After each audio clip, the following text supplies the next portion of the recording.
So this conversation is mostly oriented towards property managers, and that is what we are. So Vtrips is a property management company. We're in 19 different markets throughout the United States. So 19 different markets, places as diverse as Hawaii, mountains, ski, beaches in Florida.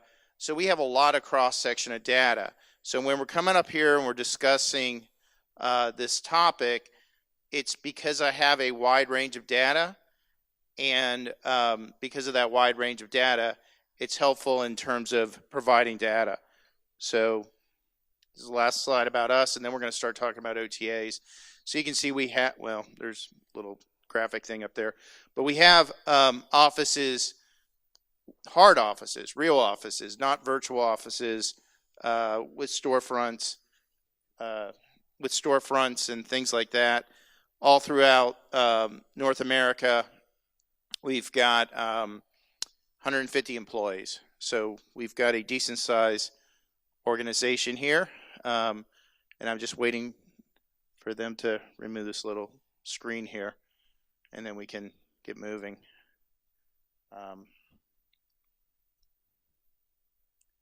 Okay, perfect. Okay, so let's talk about this chart. Let's talk about the context here, because I think it's really important. So what's happening here is in the far left, demand is growing. We know that because we've seen so many different OTAs, so many different companies talk and say, well, the industry's growing. I've heard numbers as big as $180 billion of revenue in this category by somewhere in the next 2 to 3 years, 2022. So, these numbers show 120 billion this year. And the other thing we see is category awareness. Category awareness, the little blue bar, 31%. Category awareness for vacation rentals is very low compared to cars, hotel, air. Okay, so what's going to happen? What's going to happen over the next 5-10 years is demand is going to continue to increase. And demand is increasing because our friends, the OTAs, are spending a lot of money on this channel. And look, this is great news, right? So we should be celebrating this because it creates eyeballs, and eyeballs create category awareness. And as people use our products, stay in one of our properties, they can evangelize to other people and say this was private accommodation, which is what we're now being categorized as, is superior to a hotel room, particularly if you have more than 2 people. So from 3 up, private accommodation is extremely strong. Certainly 1 or 2 people even. But perhaps for us, the sweet spot is once you start to have more people and you have families and you have groups coming together in kitchens and living rooms and all the things that makes a valuable vacation rental experience really is powerful. Okay, so if there's all this demand, then obviously, how does it react? Well, here's some real numbers. So I don't come here and talk in generalities, I talk in specifics. So these are actually our numbers. And you can see that 2014, instant bookings accounted for about $500,000. So that's revenue. And in 2017, we're at close to $20 million in revenue from instant bookings. We went in 2014 from 342 bookings to almost 18,000 bookings, instant bookings on OTAs. When I say OTAs, I'm not talking about our website. When I say OTAs, I'm not talking about offline. I'm talking about direct, integrated bookings that come through your PMS, directly through your gateway into your database. Okay, this is significant. Okay, so a lot of opportunities. with this level of demand, we actually now have the power to pick and choose which OTAs we will work with, which channel managers we will work with, and the ones we will not work with. You have that power because there's more demand for your supply, and you have the supply that everybody wants. And with that power, you have leverage. And I recommend you use that leverage intelligently. Pick and choose and do it in a way where the OTAs that work the best for you reward with more inventory. The ones that are so-so, test some of your inventory, maybe the struggling properties, and the ones that are just very difficult, you don't have to deal with them.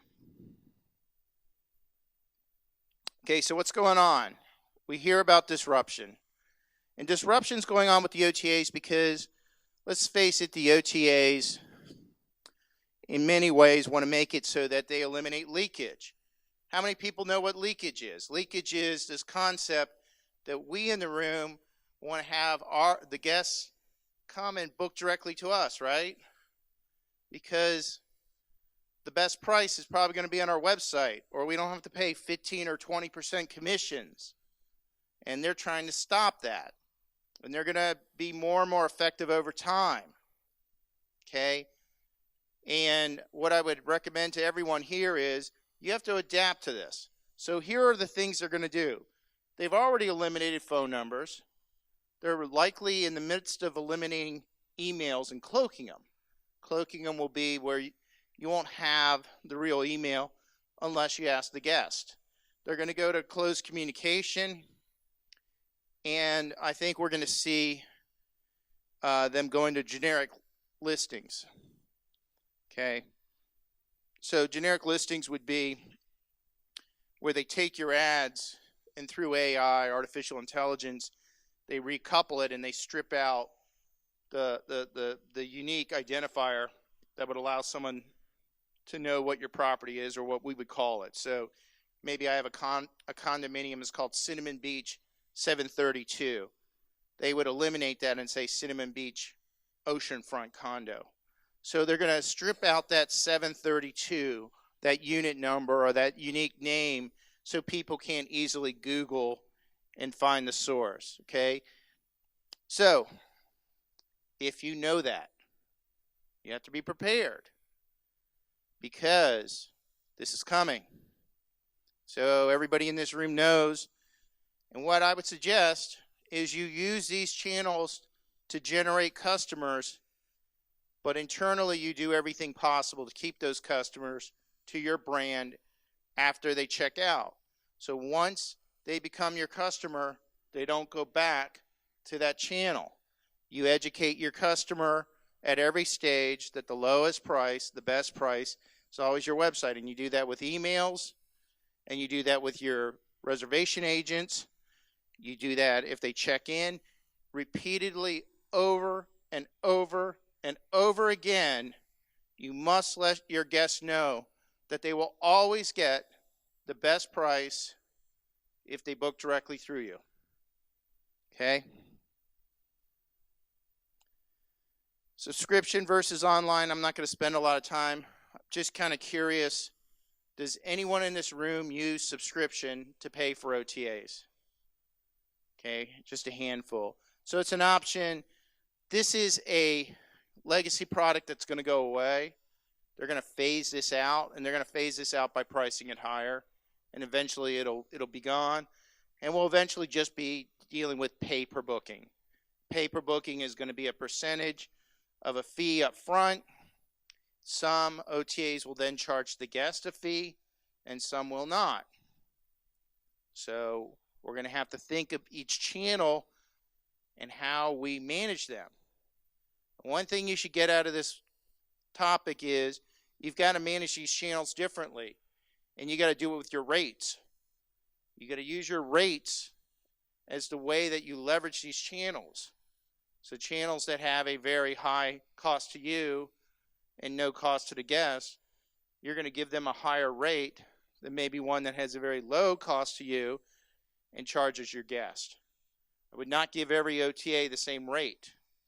I'd give them different rates. We have 9 different rates that we feed out to OTAs. Okay? Who's the merchant of record? This is a big one. So real quick, if you get the credit card, you're the merchant of record. If they get the credit card, they're the merchant of record. Or the OTA channel manager is the merchant of record. Now, you may say, I don't care, and you may be right. The problem is that whoever is the merchant of record has the power and also can disintermediate you from the guest. Okay? So let's be careful about this, because some channels are more than happy to give you the credit card of the guest and let you start communicating directly, which means the guest builds a relationship with you. Some don't want you to touch the guest. So if you can pick and choose and you have the power, then think about which companies you want the guest to come from. Because my guess is a guest from Airbnb is more sticky to Airbnb than a guest from VRBO. So what do we want? We want the guest to come back and book directly through us. Disintermediation puts a barrier there. You should be thinking about this.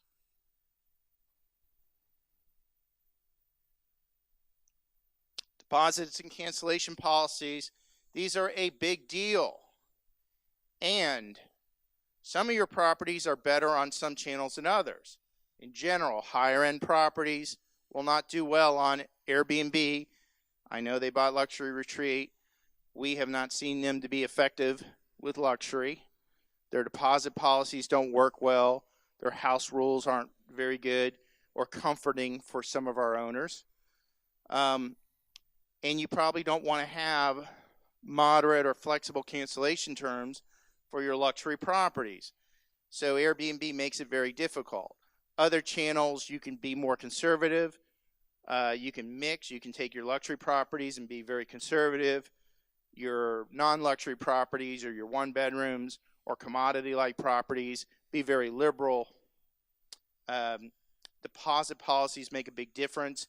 If you're asking for all the money up front on a channel, that's going to be a problem. So if you're the merchant of record, you can create your own deposit policies. So think about that when you're kind of making your decisions on where to advertise these. All right. Airbnb. Man, this is a great story. They've come out of nowhere. So how many people in this room are on Airbnb? Show of hands. Okay. A lot of people. Okay, so of your revenue from OTAs, how many generate more than 30% of their revenue from Airbnb? Okay, it's a good amount. So they're a good channel. And their customer base is different. It's sticky. It's urban. Smaller properties book better than larger. They're a good generator of off-season bookings. These customers book it a different way. So that's great. They don't require rate parity. You know, bookings are direct. Hey, some of you may like bookings direct. You get to review the guest, and you can send special offers to the guest. So, sounds like a great channel, right? Okay, this is called pros and cons. So, these are the pros. Here's the cons. Oh, some more pros. They're picking up millennials. This is a really big segment for you. This is the future. Some channels are more older. Some channels are younger. So, you got to be testing channels that are the future, because these guests in 5 years are going to be a stronger segment. All right. Some things to consider. Airbnb, a guest can request a refund up to 60 days after they departed. Hard to see, but this email came in on February 26th for a guest who departed January 2nd. Is that a bad day when you hear from a caseworker? How many people have had the pleasure of dealing with an Airbnb caseworker? Raise your hand. Only a few. You're missing out. Good people. They can be a little guest-centric. Anyone hear this thing called extenuating circumstance with Airbnb? No one? No hands? That means that if guest calls and says we have an extenuating circumstance, they can cancel up to 24 hours prior to arrival and get a full refund. Man, it's a bad day for you and your homeowner with that luxury property. Anyone here offer trip insurance? We offer trip insurance. Every guest is offered trip insurance. Do you think that would supersede Airbnb? The answer is no. Their terms of service override your terms of service. Even if you document the house rules, their terms of service supersede your terms of service. So, we mark them up 22%. We mark this channel up very high. We don't know what taxes they're adding. We have to pad them for risk. This is how we do it. You may not have tax issues here, so maybe you're okay, and maybe your government doesn't care whether Airbnb is paying taxes or not. We've had audits. We can't play games. So with Airbnb, I've had conversations. They said, well, that makes us less competitive. I said, yeah, you're right. Fix it. Go fix these issues. Cons of Airbnb more. It's very time consuming, very manual. It's not designed for larger property managers. The pricing is static unless you have an API option. They need a lot of customer hand-holding, taxes, rate terms, and they're the merchant of record, okay? I'm not saying don't use Airbnb.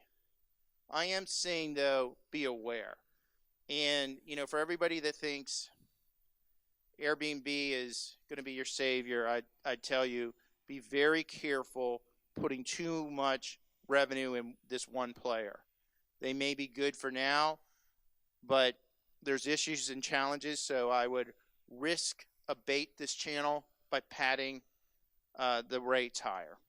That's what I would do. All right, Booking.com.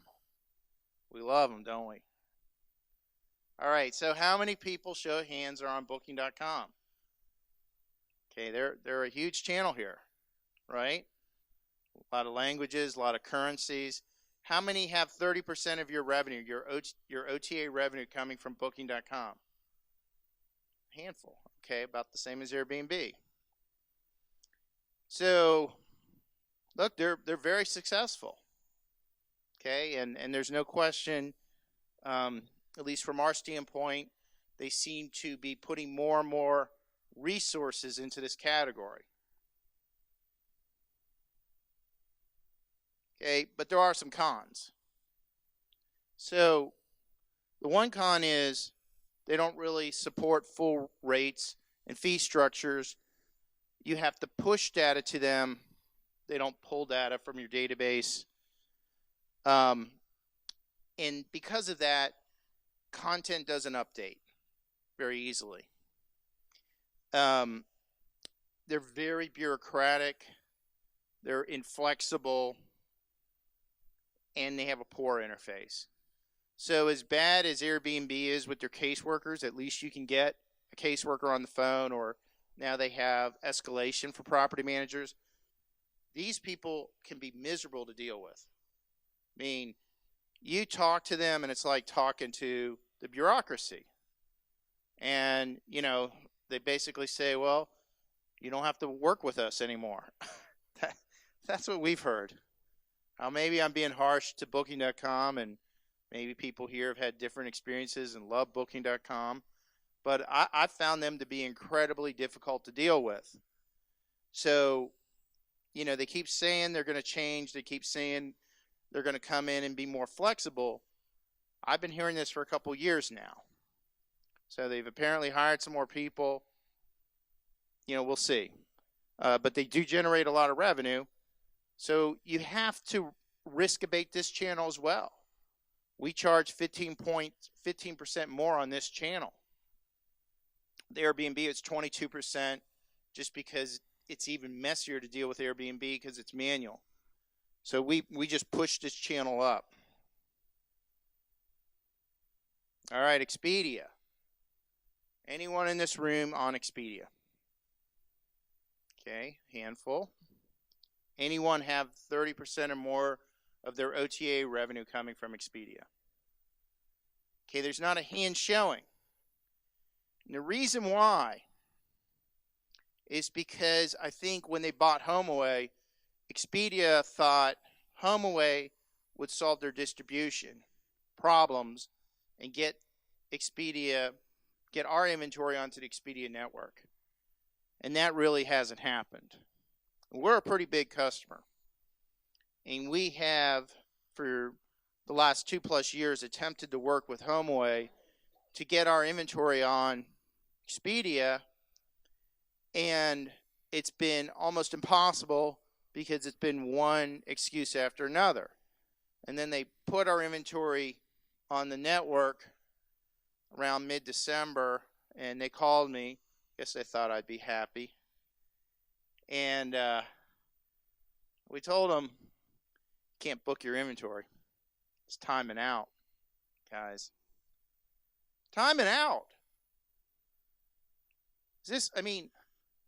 I'm not putting my inventory up here because it's fun. I'm putting my inventory up here for revenue. And when the thing is timing out, that means no bookings. And even if you think, well, how can it hurt? It hurts because Expedia will drop you to the bottom if you're doing zero revenue. And we told them, take this stuff down and get this right. So HomeAway's been working away over and over again. We went to lodging rates. We now went to guaranteed pricing. We've added features, house rules, everything they ask us to do. We still can't get our inventory to work on Expedia. But yet, now, we have our friends from Expedia coming directly to us and saying, work through us. And so you're probably getting calls now from Expedia saying, do a direct API integration. And I would tell you, if you have the resources, you may want to test both. But Expedia API direct integration is long, it's tedious, and it's costly. But it may ultimately give you more points of sales if you go direct. And my theory is you're gonna have better conversion. That's just my theory. Because we're not on them, I can't give you actual data. I can't say we have half the inventory on HomeAway and half on Expedia. But my theory is that distribution from Expedia to Expedia will give you better conversion and better revenue. And why you want Expedia is because they're big in North America. And if you're in a market where you're reliant on travelers from North America, that's going to be a good channel to bring them over. So you want this to work. And you probably want to have a call with Expedia Direct. And I'll be taking some questions if you have more. But we have some more OTAs to discuss. TripAdvisor. We love TripAdvisor, don't we? How many people are on TripAdvisor? Okay. 3 years ago, how many people were on TripAdvisor? Okay, a few more. Not many. Well, TripAdvisor is the fastest growing travel portal in the world. They have a very big customer base, community. They're sticky, they're robust. They don't enforce rate parity. Okay? They have a vacation rental division. Holiday Letting and FlipKey. You guys heard of those? This is TripAdvisor. Big company. All right, so what could possibly be wrong with TripAdvisor? Why aren't more people raising their hands? I've never seen so few hands raised by TripAdvisor. You may have been out on front of this. Because they've had enormous systematic technical issues. They've had a complete culture of denial about those technical issues.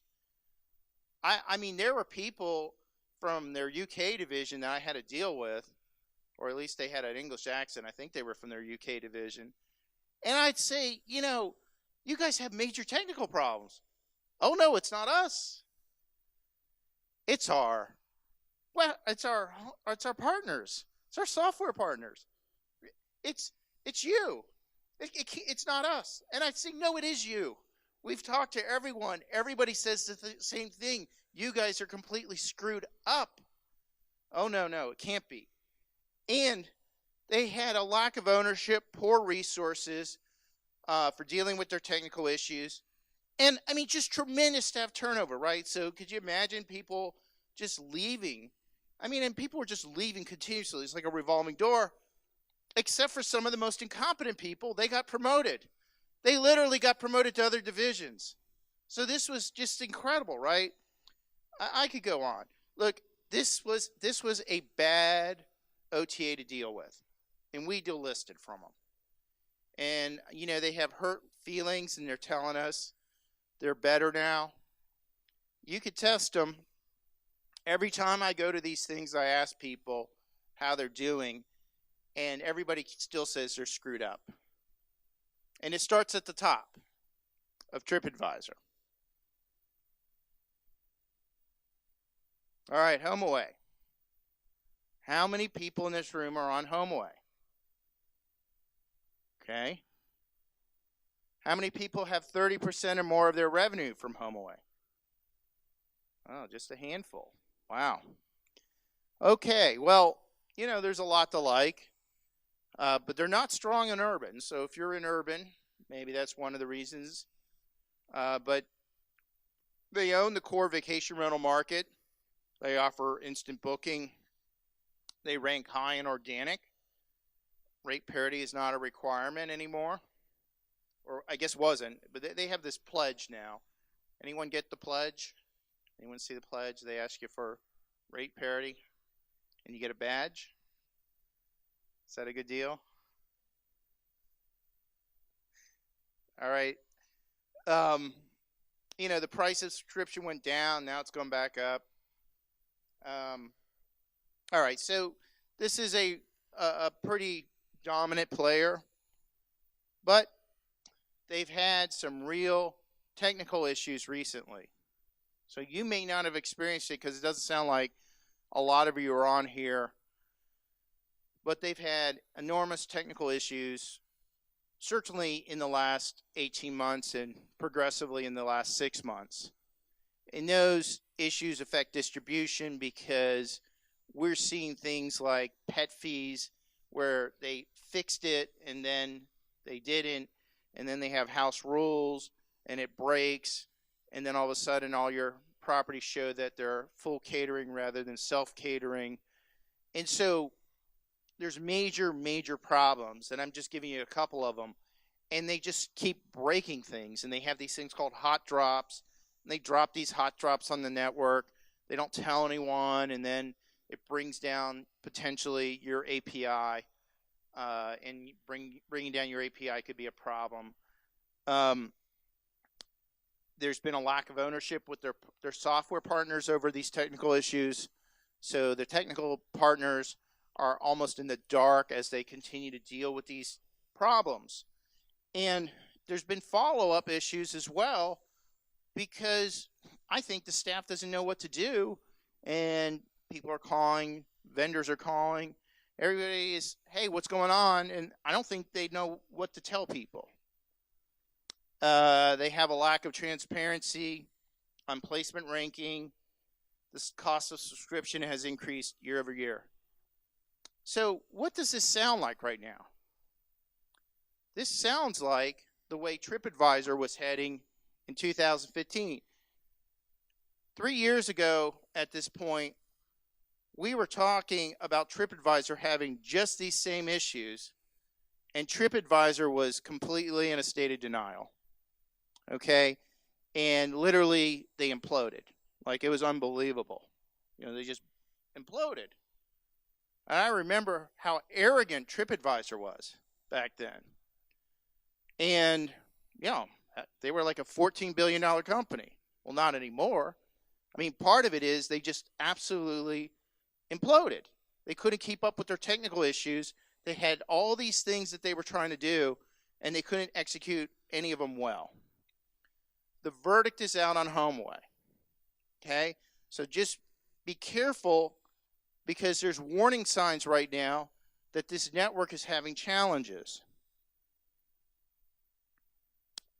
Boy, I left out more. So there's more cons here. There's a lot of their policies are for rent by owners. It's hard to dispute reviews. I'm not going to go through all this. We can answer questions, but this channel has significant warning signs right now. We'll see if what happens. All right, channel managers.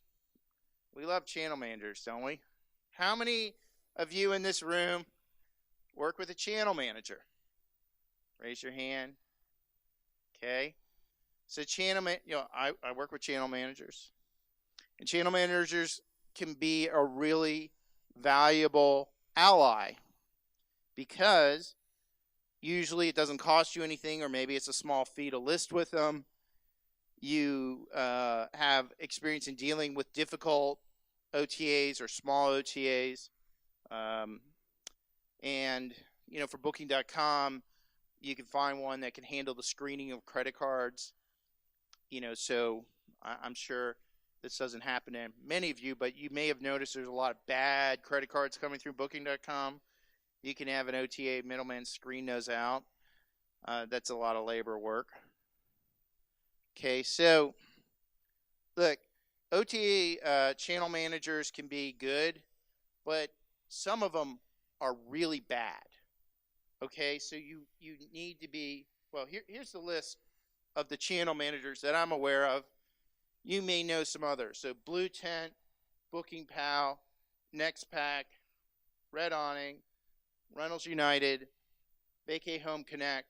And look at all these places: 9 Flats, Agoda, Ctrip, Flat 4 Day, Luxury Retreat, Perfect Places, Resort and Lodges, Tripping, Trip Villas, Vaystay VR. And these channels are growing, right? There's always new channels.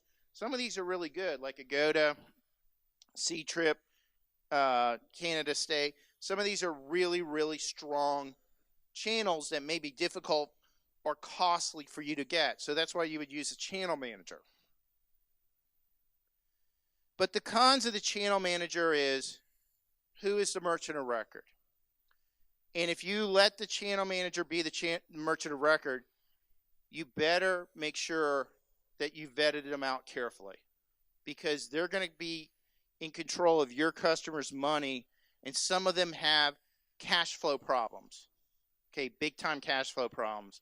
And if they're the merchant of record, they're going to use your cash flow, or let's say some of them have used your cash flow to operate their business. Anyone ever hear of LeisureLink? It was a spectacular bankruptcy. Today they're open, tomorrow they're closed for business. It was incredible, unless you were one of their customers. They overpromise and underdeliver. I mean, and look, I understand they're salespeople, but you know, part of this is some of them work well with certain PMSs and some don't. And some channels work well with certain PMSs and some don't. And so they have salespeople who are like, yeah, we can do that, we can do that, we can do that. And then you're like, okay, great, well, let's start. And then you find out they've never had a successful deployment on this channel, or never on the software system you're on.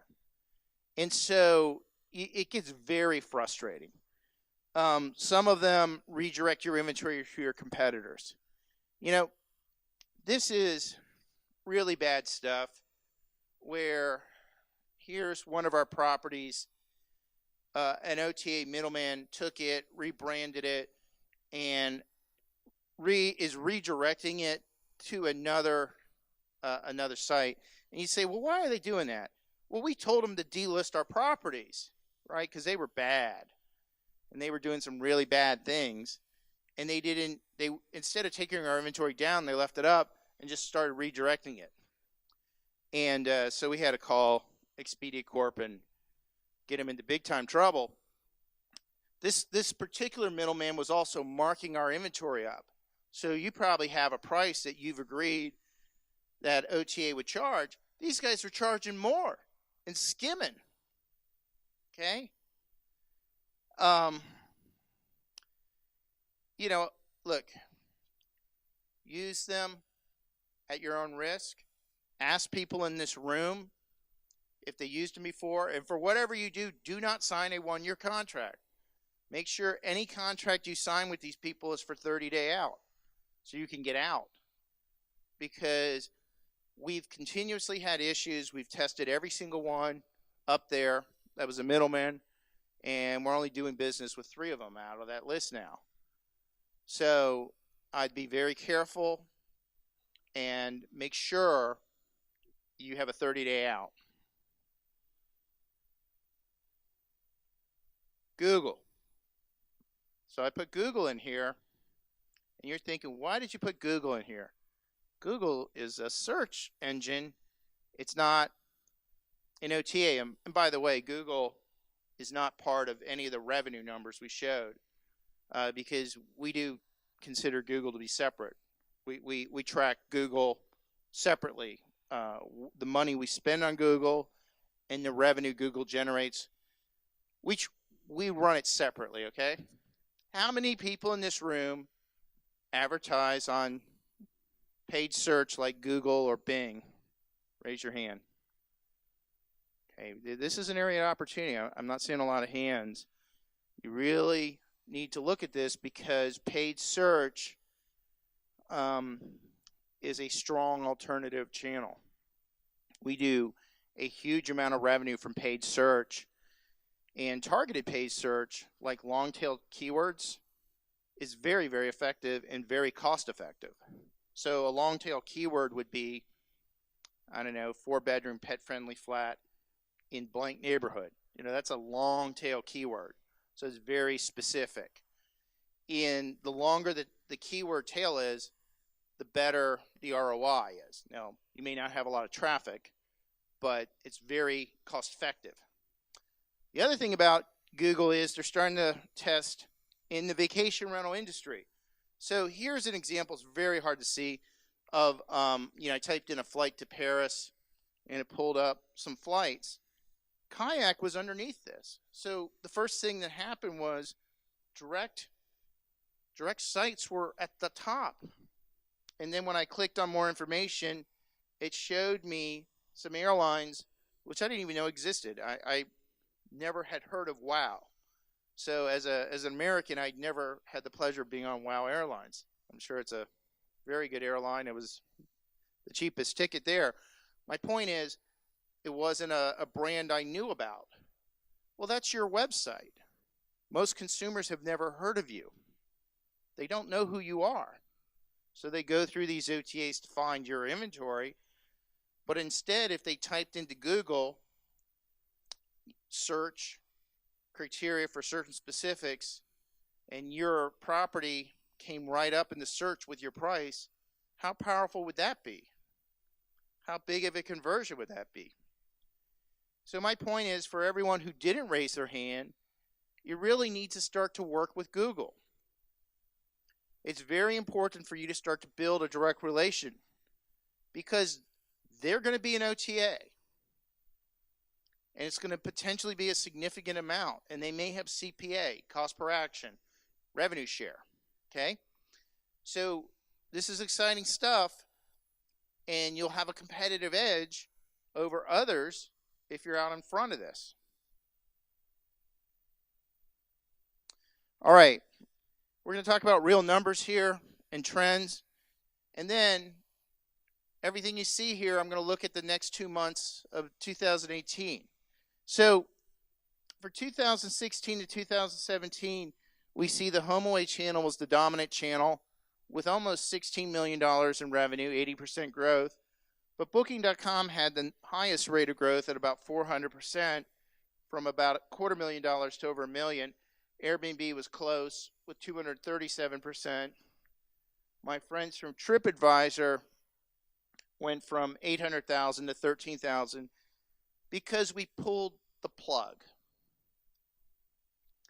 So, did our revenue go up or down? It went from 10 million to almost 20 million. Okay, I got rid of TripAdvisor. I have never regretted getting rid of TripAdvisor. Okay, I filled their revenue with another channel. And for every one of you who says, I'm sick of dealing with this OTA, we were sick of dealing with TripAdvisor. We pulled the plug. We filled their channel with other inventory from other OTAs. Okay, you have that power because your inventory has that power. Consumers will find your inventory. Believe me. Okay, so this is interesting. Not for our friends at Airbnb, but it was interesting because I ran January and February 17 versus January and February 2018. And we were up 48%, which you're probably saying, wow, it looks like you're slowing down. Hey, we had some natural disasters. You know, I don't want to make it sound like it's a sorry excuse, but Hurricane Irma, we weren't hit as bad as the Caribbean or Puerto Rico, but the state of Florida had significant deterioration. Still, we had 48% year over year, which is still a decent number. And Booking.com is at 146% growth again. And others, which is this assortment of smaller places like Agoda, it's at 46. TripAdvisor 0 because we delisted them. Look at Airbnb. Negative 32%. So we're up 48%. You're probably saying, well, you could be up higher if you had Airbnb. And I'd say, yeah, you're right. Except for I don't know if Airbnb can get their act together. And when I say act together, I mean, can they support our company the way we need them to support our company with an API that works? I mean, I talked to them in Paris, and they're all sad. Well, you know, you bought this company, and they were doing $1 million a year, and you bought them, and then that money collapsed. And I said, hey, guys, they had a manual account. And they had one person running that manual account, and that person, after 3 months, left to go backpacking, and there was no one else to manage that manual account. Okay, I mean, we had normal people that would come in 9 to 6, but they weren't handling it like this guy who was handling it all hours of the day. And I said, look, that's not scalable. It's not sustainable. So, look, if you're small and you can personally manage Airbnb and you've been able to create super host status, hey, congratulations. But if you want to scale to a certain size, if you want to grow your inventory, there's going to be a point where you can't manage that Airbnb channel like you do right now. It's not sustainable. It's not scalable. You get to a size like us with 2,000 units, it's impossible. It's not possible. And so I told these guys, look, I mean, I'm sorry, but we filled your revenue with Booking.com. Well, they're more expensive. Yeah, we just increased their rates, just like we do with you, because you don't collect taxes, or we can't tell when you collect taxes. So, you know, and I told them, look, you guys should use this as a case study. This is a case study of a property manager with inventory in Hawaii, in Maui, in Wailea, which is a coveted area, right? They don't have a lot of inventory in Wailea, in Kihei. And $1 million, like you, everybody in this room, that's a big number for us, probably a big number for you. We're going to fill it on other channels. Won't be Airbnb, but between the other channels, we will take that revenue, and we're pacing ahead of last year in Hawaii. So I know, because Hawaii's so our Florida markets are depressed. Our non-Florida markets are up. So our Hawaii market run rate is up close to 70%.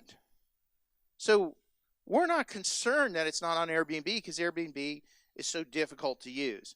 So my point is, you get to pick and choose as a property manager which of these OTAs you want to use and how much you want to use and which ones you don't. So that powers you, and I'll answer questions now. Okay, Vanessa. All right, so the question was, how do we pick new channels? We really have a two-thought process. One is, if it's a major channel, we'll devote internal resources to it. If it's a smaller channel, we'll typically work with a channel manager. But we're pretty open-minded. I really like testing. And we've tested a lot of small channels. I mean, one of these channels, which no one in this room has ever heard of, is called SmokyMountains.com. They're in Tennessee. We have a bunch of properties in Tennessee. They do phenomenal. We'll do like $1 million on that little channel. It's a regional channel that none of you have heard of because you probably don't have any cabins in the footholds of eastern Tennessee. But they're a regional player, right? Well, my guess is there's regional players right in your backyard or in Europe that you probably don't have access to. So a channel manager can really help. The problem with the channel managers is sometimes they're not able to connect right with your database or your software system. So you just have to pick the right channel manager. Could be, Reynolds United, could be NextPack, it could be any of them. The most important thing is just to find out what's their experience connecting with the software system you're on with these kind of upcoming channels. But these upcoming new channels can be they're one of our fastest growing areas. Agoda, you should all be on Agoda, and you should try to get on Vtrips. I don't know, is anyone in this room on Vtrips? Successfully done a launch on Vtrips? There's a guy from Australia, he told me that I was being too harsh on the OTAs, that it was easy. Anyone think integration with Vtrips is easy? No hands. I mean, I think Vtrips is going to be huge because now maybe you're in a destination where this doesn't happen, but there's a lot. Has anyone noticed a lot more Chinese travelers coming? They're coming every year. There's more Chinese. And they seem like pricing is less of an issue. Very wealthy people coming out of Asia because of all the wealth that's been created. Okay, next question. Saw one over there. Yes.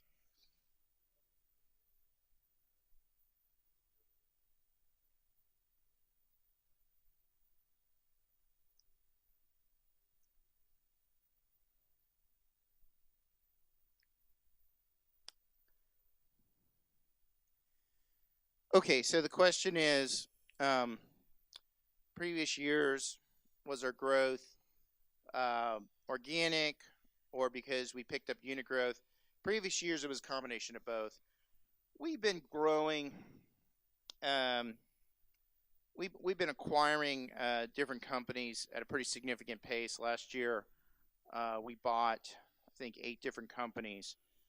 And I think we had revenue growth of just about 100%, and those companies were worth about 70% of revenue. So it's roughly 35% increase. This year we haven't bought any companies, so our YOY is comparable. So we're at 48%, and that's with a hurricane. Now, look, some of that, it's not all increase because we've seen, we track what our reservations generate, reservationists. So we have a call center. We have actually several call centers. Our call centers are down. We track them carefully, and we give them bonus, and we want them to outbound and inbound, and we're seeing their numbers decline. Now, I'm not that upset about that because that's a cost.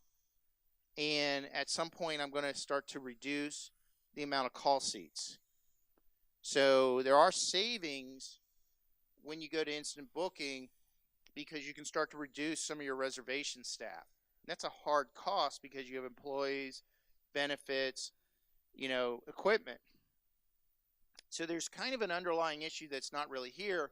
which is the savings of G&A you get as you start to reduce down your reservation staff.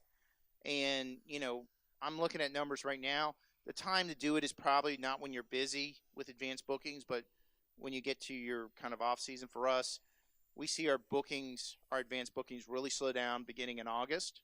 Every market's different, but for us, we're very heavy January through July, and then from August we start to slow down. So, my guess is if we can't get our call center to generate more bookings, we probably frankly just don't rehire, because we seem to have attrition there. And if they're on bonus and they're not making as many bookings, they'll start to leave. But that's a good question. Other questions?